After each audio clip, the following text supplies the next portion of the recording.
Да се издържаш от изкуство в България, да подготвиш красиви тела за нощна сцена и да си обичаш работата.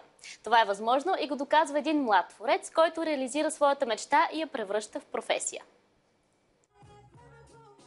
В един от най-добрите нощни локали в курорта Слънчев бряг танцува професионален балет от красиви момичета и момчета с спортни фигури. Кой подготвя облеклото и грима на тези танцорки и кой прави представянето им запомнящо? Надникнахме зад кулисите, за да открием Донка – гримьор, хореограф и сценичен майстор.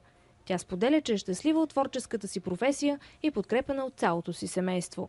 Твореца винаги трябва да има някаква подкрепа, дали ще е от семейството, дали ще е от близък човек, дали е от приятел. Трябва да се подкрепя, защото в България много трудно се случват нещата.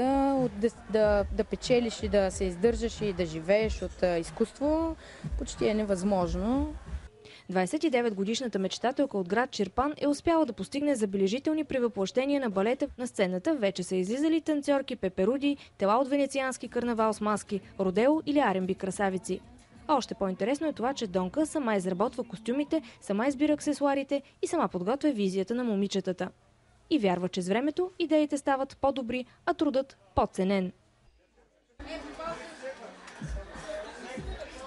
Така се разделяме, но само до утре. Оставям ви в компанията на TV7. До скоро!